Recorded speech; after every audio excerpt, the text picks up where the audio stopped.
Mo whamātu rua koe whengmare ko tau peku mau whanonga ke leo whai whakamui a whiona na whaonga mai toi tapu. Mau gore whamaremore ka ke ring mai moha lau mare maa nyoni ke mau loto. Ke lawa ke hiko ai wewe mo e uri ka toa peo e kovi me mau loto. Mau tari anga vai ho wholawhola ai kune mawhai ke whakamui ho mau lau maari e. Yes, Jesu Christ ko alo ko mau whakamui. Amen. Kukore ke ufanga i benga hi talwhatapu tau beku whaket pe me wharen ke tā mua whapalu ke whahauka te tau proklama koe ni e lotu tohi tapu koe hala kua tofa ai hala kua tofa he o tua ke te tau tolu ke whakainu hinu ke tau fōwai e tau tui mo e tau mo'ui koe tohi tapu ia koe hala kua tofa ia koe lotu tohi tapu ia koe lotu tohi tapu koe lotu whakainu hinu me tohi tapu ai mea ke tau tui ki ai mo mea ke tau mo'ui aki. Ai tari rei ki mau tolu ko toa be, mo mea mai, me ngai fitu keke, tau whawhelonga ke proklaman, pea whatawanga be, ku toa maari e tapu ko toa be o e mo ui, mo mea mea ai, pea ka bau kuea ngai whainga taa o e mo ui, wa tau tolu be ke whawhetai ki o tau tua, e ule lei o tau tua. Pea utai ngata ni alo ofa, pea utolonga e ne fuakawa ke tou tangata, mo e tou tangata ko toa be. Kaike, tau whanonga mai whoke he tohi ngāwe, po toa mai ni ke ki konga tohi ngāwe vai valu, pa koe vesi ua ono ke whānoa ai tau tokanga. Ke tau tokanga he toi ngā ue ke whainuini tau tau mehe wholofola ai o tua ke te whitoi ngā ue ai siasi. Pa tau sio hen koe te whitoi ngā ue ai siasi koe ngā ue whaka evangelio ke kakai kua lotu. Sai, o ngai whakaukau e wha mau me pot wholofola koe ni. Bora ki upe hen. O ave mau be e eiki ai ko speri ano siasi ke te nau tolu ko lotu. Mo viviri atu ke ilo lahiange ke o tua i e toi tapu. Ave mau be e eiki e ko speri ano siasi ke te nau tolu ko lotu. Pea ko viviri atu ke ilo lahiange ke o tua i e toi tapu. Ai ke vesi wano ke wahiwa, ke ulawat mo. Pea mea ke a Filipe ha angelo ai eiki o pehe. Tu o alu ke potu tonga ke hala o aluifu me Jerusalema ki kesa. Ke hala ia o alu i he lala. Pea ne tu o alu. Pe tana e hama tāpure Etiopea, koe iunoke, koe minista a kanetake, koe kuini o kakai Etiopea, pea a ana ai tauhi o ene koloa kotoa, ko alu hagia ki Jerusalema ke whai ine lotu. Pea whiunga mo ia, o kune foki, pea kune nofu ene sari o te, o lau ai tohi a parofita ko Aisea. Pea wholofola e lau marie ke Filipe unu atu, o mo sari o te ko ia. Wholofola tonu e tau eiki, whawhetai peki hotua. Aia, Muso ka tangata koe ni, koe tānoa koe ni mo mahin be mo i ka tangata matāpure Etiopea, koe minista kanetake, koe kuini kai Etiopea, aia mahin be koe tangata siu, ja ne hau ki Jerusalema o alu whai ne lotu. Pea ne whanonga maini koe ne foki ia, hala mi Jerusalema ki kesa, mo mea ko kesa ni whai e tau koe ni aho ni ani kui ko kasa, ko kesa ia. Whanonga mai tangata ai, e alu e konga ia o Israeli a koe, pea fōu mai ne sāri o te ai, pea kune nofo o lau e tohi a parofita ko Aisea. Ai, koe mea mahu inga ki tau ilo heni. Koe kakai e nia na e lau koe kakai lotu, koe aha koe. Pea koe mea mahu inga a bida ki tānga whatoa ngai. Koe liu mo ui o tua ia o kwhai ki kakai lotu. Kakai kou nau mai ke lotu. Rem tāwhau tau pe, ko si alue ke lotu, pa tau pe koe liu e ni mo ikai. Lawa rei pe hao tahi ke lotu, hange pe kune whiri a fui ngai fo te kai li liu e ni mo ui, te kai whanau i fo o e ni mo ena i lotu. Ma mea ta tau te tau wako e ngai tānoa, ngai liriu lalahi koe ni ka kaina liriu e nau mo ui i he tohi ngā ue. O maini ke te tau tolu koe ka kai lotu ia. Ka kaina nau kamata ilo ke o tua. Hangai koe tangata koe ne si hao lukse Jerusalema koe ne tauhe e ngahi tuuni koe e tohi tapu e la mo sese po ne foki en. Me nofo lau e tohi e parofita ko Aisea he sari o te mo ne alu ne whakaamu ke ilo lahian ke eiko Jesu Christ. Mo mea ko tau tolu tau mai ke lotu. Koe ko hinga tau mai to ke lotu koe pehe ko whanau i whaua ki tau tu. Kono parapare mai koe ahono o mai o whakamalanga i ka kai ku nau asima ke lotu pe whakalakanga. Ang honau lakanga o se tuata pe ko ton se tuata ko ha. Koe ko tau pehe to ko e liriu e lakanga e liriu e whatongia ai tangata koe. Koe ke liriu ha tangata e whatongia. Koe ke liriu ha taha e lakanga. Liriu ka kai ko toa pehe e ko Jesu Christ. Liriu e heongongo le rei o Jesu Christ. Koe me e tene liriu e mo paku whai liriu ko ia ki kakai go unau hau ke lotu. Kakai unau lau nau toi tapu, unau viviri at ke o tua he aha kotoa pe ke ilo lahi an ke o to whima uia ke whanau i fo o e mui kakai koe. He ua koe toi e lau toi tapu pe mwhai te lotu aha kotoa pe wa pe gu liu te mui. Mori ke mama. Lawa rei pe kakai o lau nau toi tapu pa nau mai ke pe a paimai nau lotu pa nau mai pina to ke ngā we. Una osi o tua ak pe na toi pa anga, una mai o whakawaha waha me heka loto kou. Nau mai peo kumi haki whainga maari, koe ke nau aloha ke ai, pe koe winga ke whakatonga e ki nau tolu, pe koe angai monu ia te nau maa. Mahino koe kakai pe, no lau bena toi nau toi tapu, koe hui ke hangai o tua whakatoka maari, ngai mea o maamani koe nau whia mau. Si o ku nofo i mo ui maamani.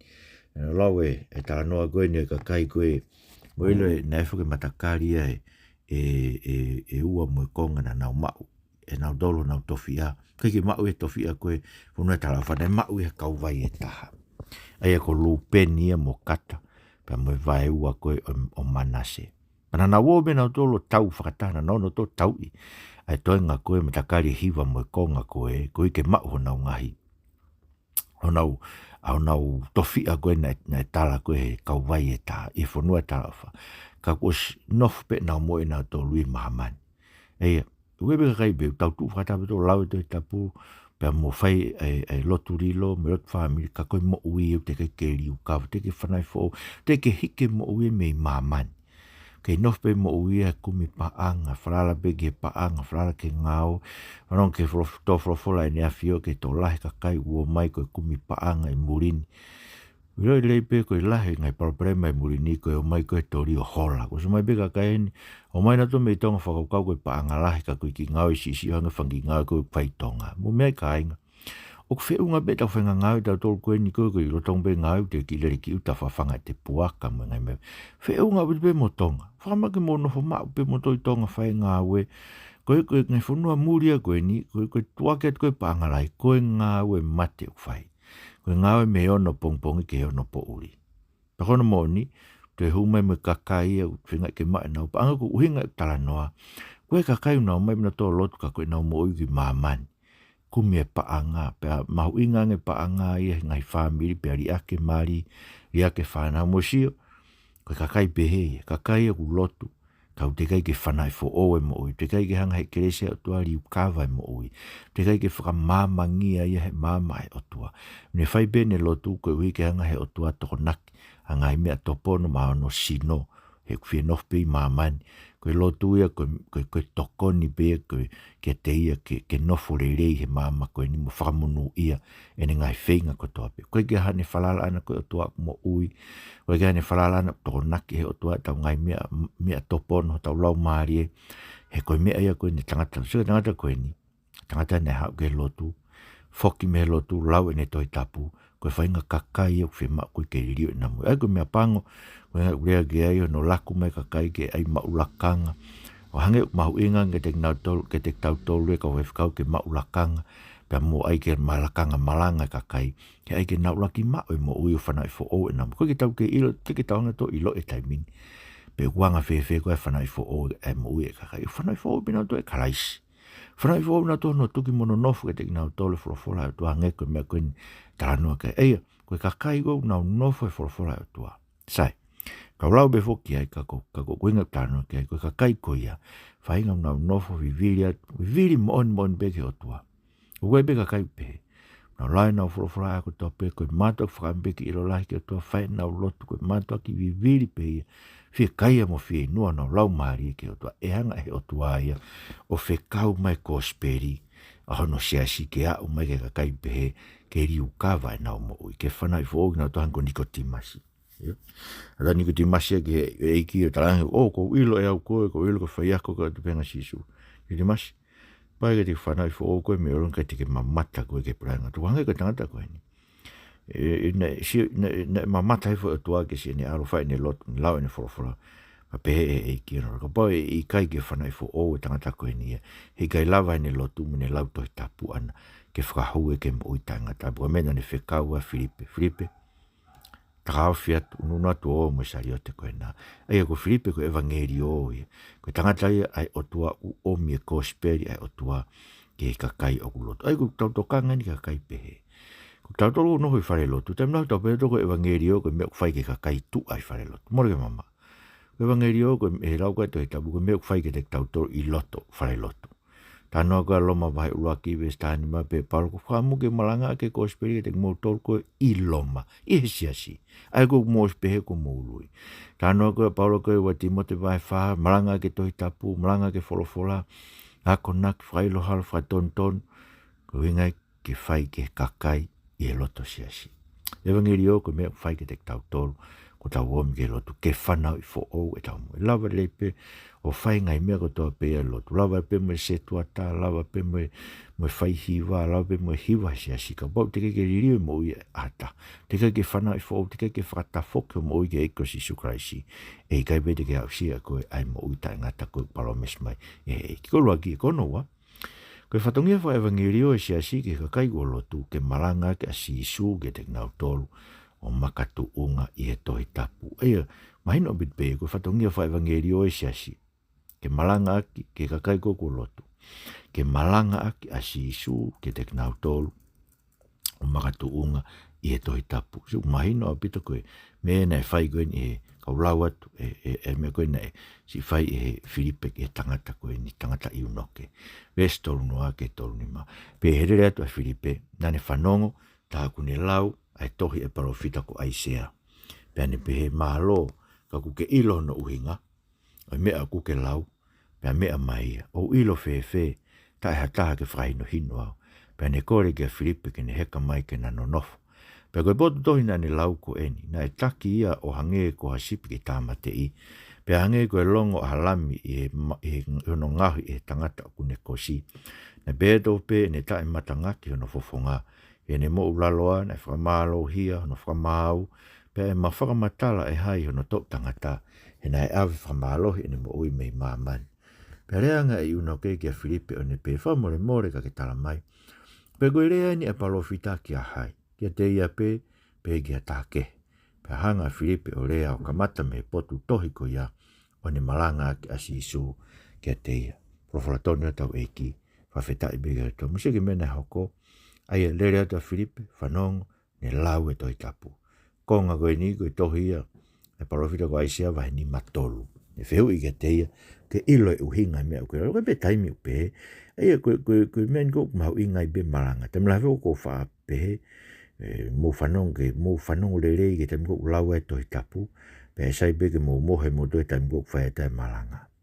O mon be, ko mon be ako ko frofola ko whamana wa I mea koe ko lau, ke te mita to mai to ke lotu, o koe ke tau fu to kanga to ke pot frofola ko lau mai. Tau to ki whengi tau to ke tau a he malanga, ka kono to tonu ke tau a to he lau e frofola, pa tau mohe tau to he te mko whae malanga. Ka koe, o kebe me mahu inga no whae malanga. Koe uhi, koe te whtoi whatongia e malanga, ke whaka uhinga ai potfrofo, ke tari e wheu I unoke. O ke ilo ai uhinga a mea kuke lau, perewa I unoke. O ilo whewhe, tae hatake ne whakahino hino. Ei koe malanga, koe whakahino hino I wholofola, ke ilo ai uhinga o wholofola, uhinga ai toi tapu. Mo seke, koe uhinga lewa ai toi tapu na malanga I koe Filipe. Nei koe potfolofola koe na ni lau, konga koe koe atu e longo koe e lami e tangata kune kosi, pehetof peta e matangaki fofonga tau eki. Aia, musio ka inga ke kātaki e eki e kovi na tau whai kia te ia. Ano I kai whai ngata ka whai mata kovi ke te tau tau ke tau ngā kātaki. Ano I kai whai ngata, koe os kātaki e tahu lau kovi ka koe lau loi, ne tala loi I koe ne lau ata ngai kovi ka koe ngai kovi ko maari, ngai kovi ho whanau, ne hanga tala tuki I koe. Koe sanga kātaki a tāpehe, tai matangaki ho fofonga ke whai harea kovi kia te koe mea whai ngata abit. Koe mea nei whai koe e na tau whai ke eiko si sukalaisi, kai mo ula loa, pia whakamālohia, pia whakamāo, pia ma whakamatala e hai ono tok tangata, he nai awe whakamālohi ne mo ui mei māmani. Eia, mea na whai koe tau eiki, ta mai he itohi mi ke te tau toko e hala ne foa tau eiki. Tau mono se vaniti, pau ke tau kau se vaniti ki tau tola e eiki. Tau ke tau whiawhia tau lava I ngai whatanga kompe e te wolo. Wantu ko mea whai ngata, kātaki ke whai hako, whai ngofua ngi ke tau tau lau pe tau kape tapu mau e ki pe tau ki taaki mai e taaki atu e me u whai ngofua. He ko tau na tula ko vi, ka mo se ko na tula ni ko e to tawhana i fo ou. O ku lava, ke ne mo ula loa whamalo hia na whamau, pe kai lava ke whakamatara, ai awe whamalo he ne mo ui, whamalo he e kakai ko vi ne mo ui, longo pe ia, tau ngari vai, ka koe tau i kunai, tau i kuna whinga tau, he tau lava i ho tau ngahi loto, e ngai fu kovi ko hanga e, te volo ai o tau. Ko mena e ne whanongo ke, nei lau e iu noke. Pene eke kia Filipe, ko e rea ni e palofita kia hai, kia teia pepe kia take. Eia, ko e whehu ia ni koe o kui koe i ako whakatohi tapu koe vete tohi tapu. Ko whehu ia vete, ko e rea ni kia hai. Ko e rea kia teia pepe, ko e rea kia take. Hanga rea Filipe, ko mata me ai. No malanga ke si su krasi mai lewe ke tau tau ko me ko tope o kurea i toi tapu o kurea aki o kau kia si su me ko tope kurea ke toi tapu o kurea ko kau kia si su kai tau te fito ke foka motoa o ko lave ibe e au ia i kau matau e foka motoa na tala to ku ko kai mo oni me ko ni to ku ko foka motoa e ko tohi be foka uhinga ibe ke kuonga pe ko ia mo aisea mo haifu ngai me ko ia ka mo mea ai ko whaino hino en ko whai ke te tau tau e sisu ko misa ia ai ko na nofo ai sea me kau palofita mo ki nau tolu ko toa pe o si o whakalaka mai ki ai ko tangata ne o tua ko hau ko tu ia ne o tua pane tala mai ke te tau tolu ko pot fora ko toa pe ko o ku kau kia te au mandu ne whanong koe halako ki e mea si te tala no koe ke tangata koe kari o pasi, pe tangata e tahai na uwhanonga koe halaki e mea sika ke na ilo ko si isu ia, na e kamata mea mo sese mo e potu fola ko toa pe, e toi tapu ku kau ke te e ne whakamatala ia. Pani toki tatala na loto ke na ilo e uhinga e toi tapu. Mea ko toa pe kurea kia e lao, me palofita, toi saame. Ai koe kakato ia e toi tapu whakamotua kou tau ilo e ahoni. Kono ngai vahila lahia e tolu. Tohi lao a mo se nesia kia teutalo nomi. Palo fita ko siwa ia kia Malakai. Tohi saa me ko laki tohi ia, ngai tohi ko tohi saa me kia wakaloni kari. Ko konga hano ko konga lahi no tolu ia toi tapu a he pelu, toi tapu a kamotua. Ai, ka toa ngai mea ko tobe urea kia ai. Ko rea o kau kia si super men.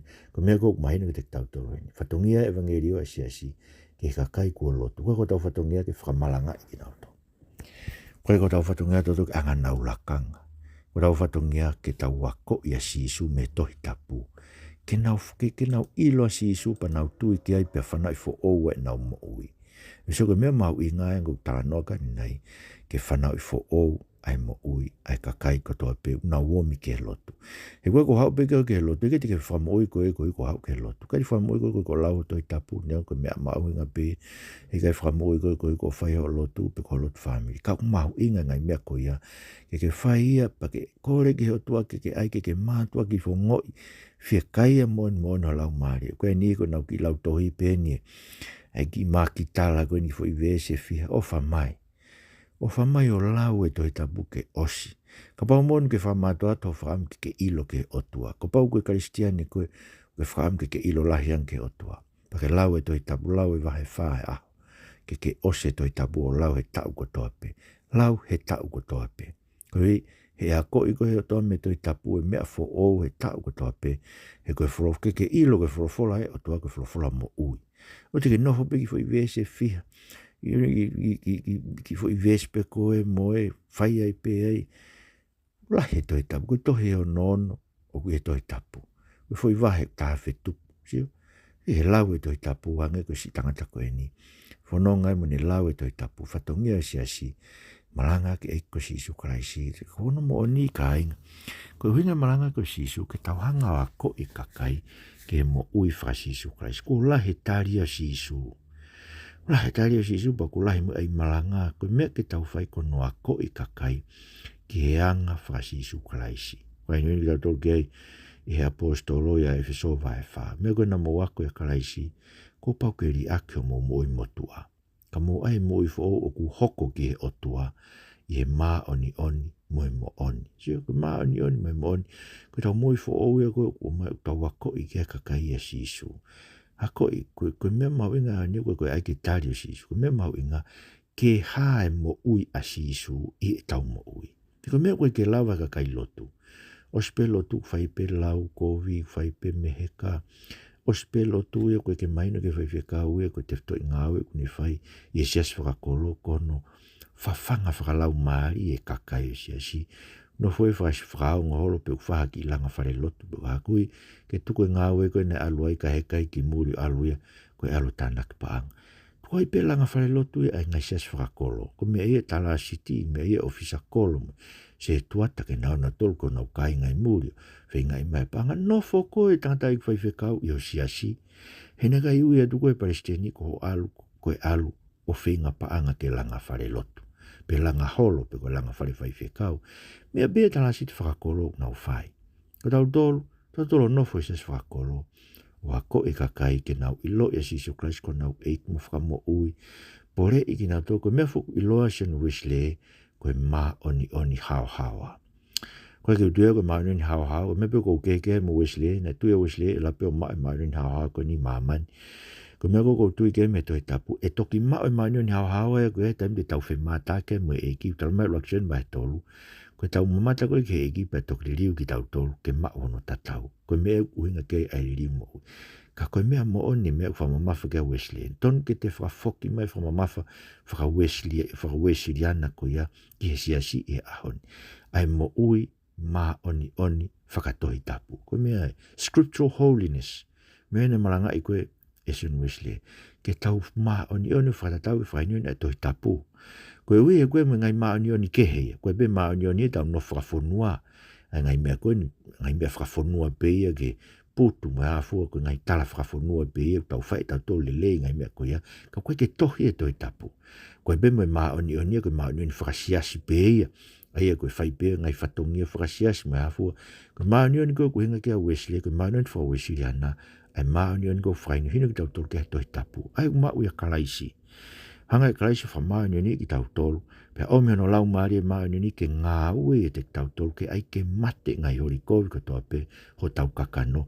Ko heka ke hua tai ke puranga o toa ke asi loto kovi mo me heka mo tangi ke tu ata. To se ke pure anga aon whanofo e pare mia no kakai ngai putunga o ko toa pe o hangi e nia kai te lawa tahai o whahanga o ke.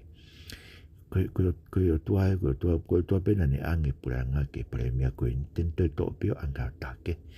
Ka ko time life tau whakakau tau koe tau whunga whakai tangata. Whanofo tau kakai.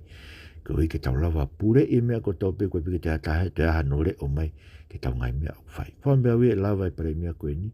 Ngai whakata mwene awhio. Ngai whotu ulere i ko mai ne awhio. Toka ange whai toko na tapu.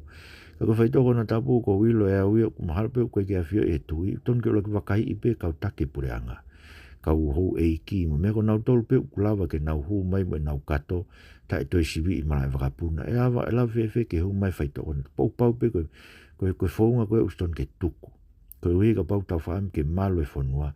Siwi i hakure e kato e kau no pere i mara e wakapuna ke ilo gai nau me whao i loto.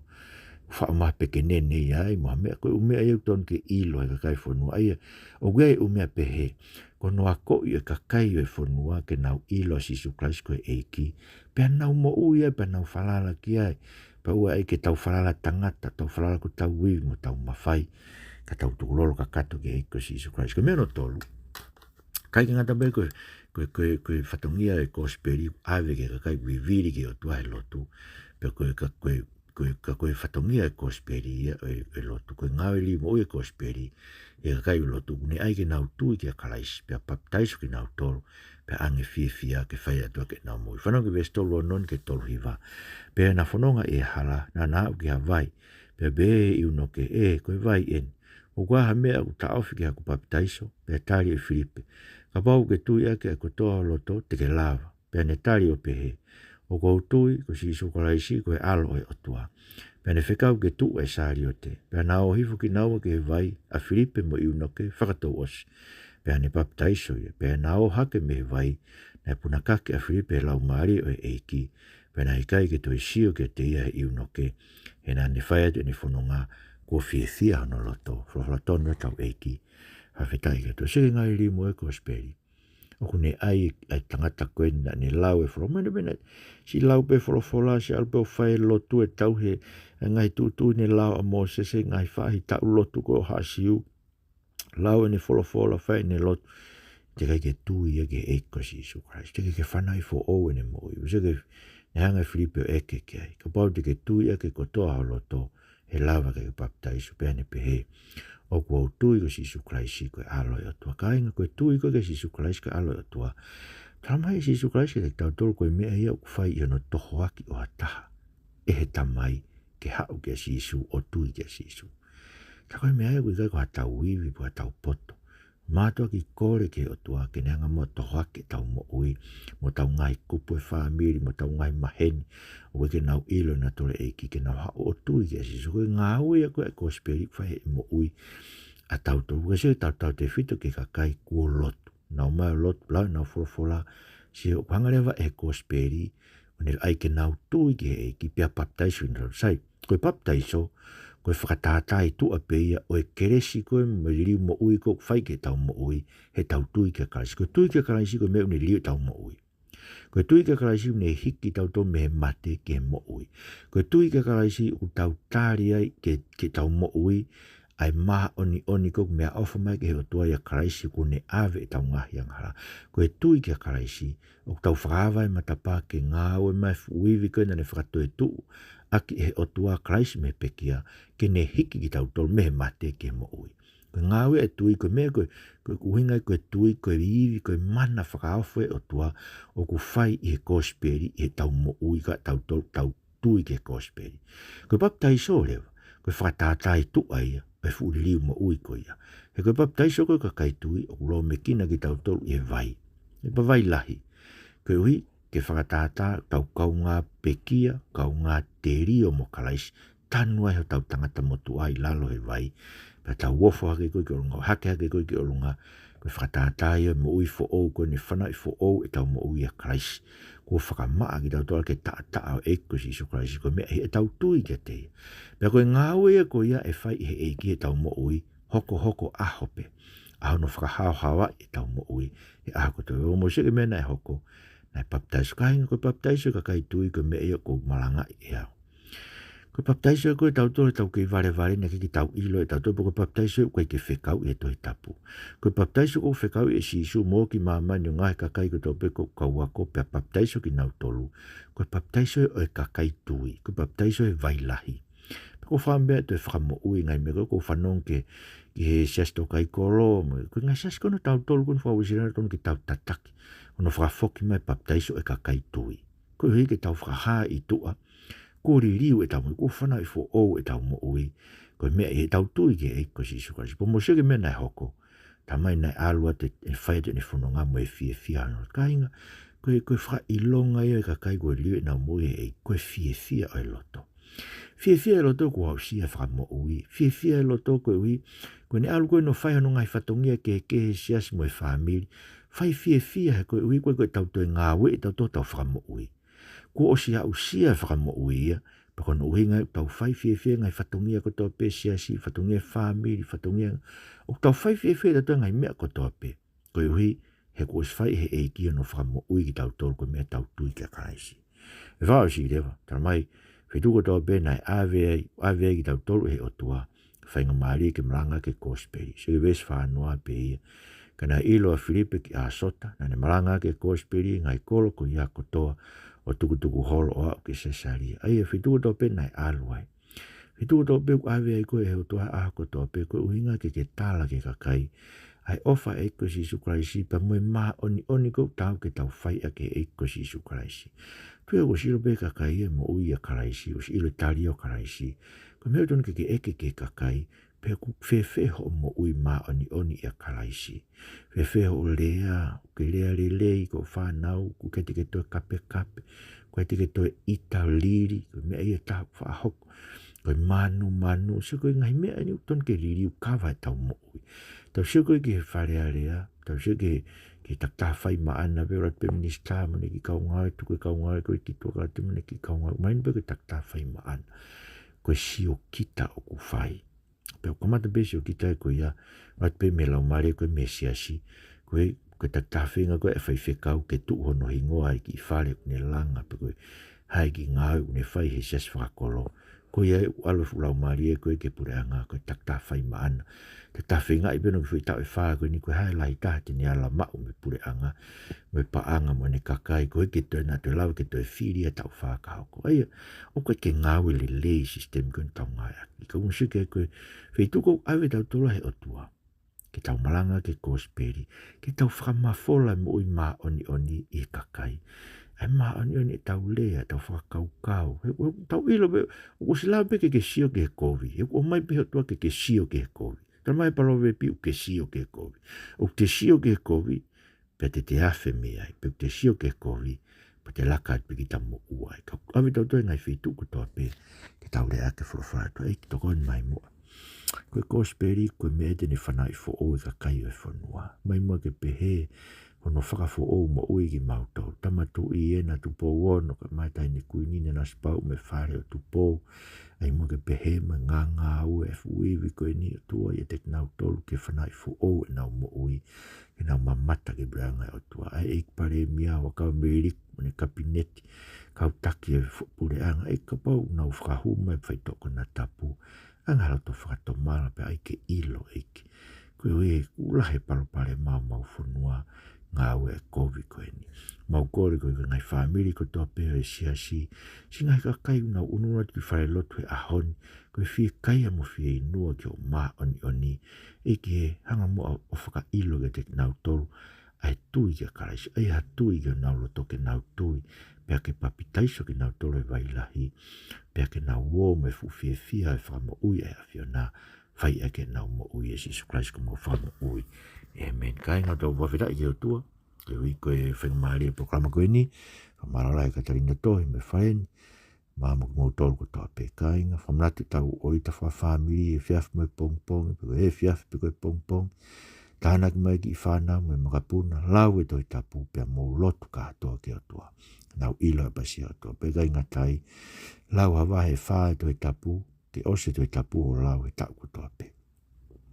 Pia ngai anga hala mo ui, vete rewa ke o tuapa ke ta whoki ai, o tonga o ke iala mau. Marau te mō mea mai, marau bitu mō mea mai ke tau proklama, ko ofarata te mō tolko tape, mō mea tua whātu.